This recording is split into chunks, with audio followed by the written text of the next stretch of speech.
we had a problem. Our Roomba didn't want to take the charge, and you know that as you see the blinking red or yellow little charge light at the top right corner there. That means it is charging. Well, that wouldn't come on. All that would come on was the green light at the back of the charger, and it'd stay on for about 30 seconds and then go off every time. I checked the contacts, cleaned them all up. That wasn't it. And usually our problem here is these rechargeable batteries, they sometimes when they get completely drained, they kind of need a little jump start before they'll take a charge again. So we'll run through that. But if you would take the time, if you like the video, to subscribe to the channel, and that'll help keep more videos like this coming towards us. And thank you very much.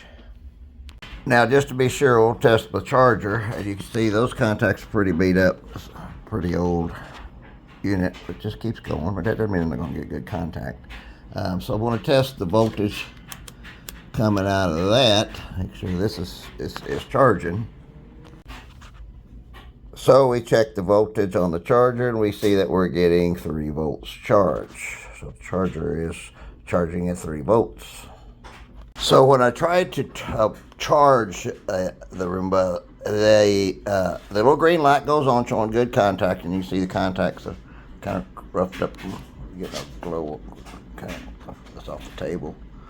There's not any rust at the top there, that's just a glow.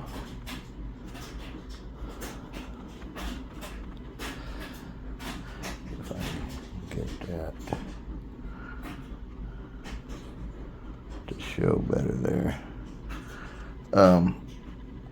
But you gotta look for those contacts, and they're kind of roughed up, but they are cleaned them up, and the contacts on the charger. It's making good contact. You put it in spot, and the light will light up solid, but stays on for, I don't know, 20-30 seconds or something, and then it just goes off. It never goes into that mode where it starts the beeping little emblem. And so usually that with rechargeable items, that's usually that the battery has drained to the point it can't get started. So you got to jump start the battery with another battery. So to get to the battery, you need to take off the little spin brush and both of these 2 Phillips head screws right here. So we'll do that now. All right, now we need to take off these Phillips head screws and holding the rest of it on up in the front there. Okay, we have all 4 of those screws taken off and the little spin brush. So now we just lift this little cover off here.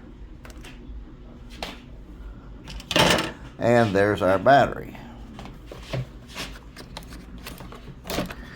And it is right here.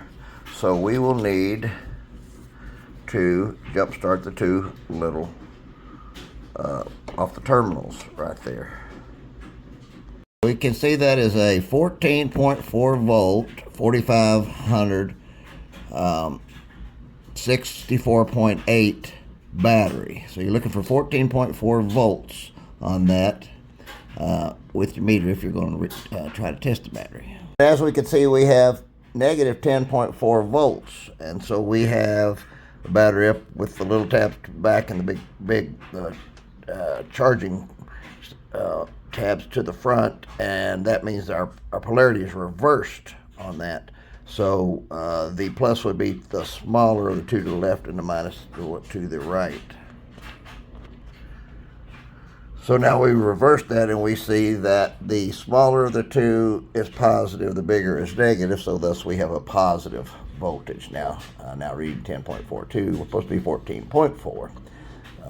So we may have a bad battery here. We're going to see what happens if we try to jump start it.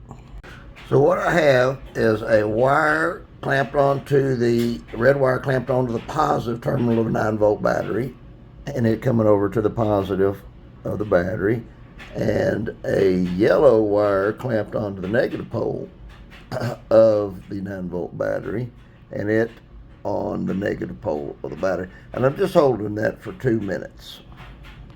And plugged her in, and there you go. She started charging. So that's how you jump start those rechargeable batteries. That's all it took.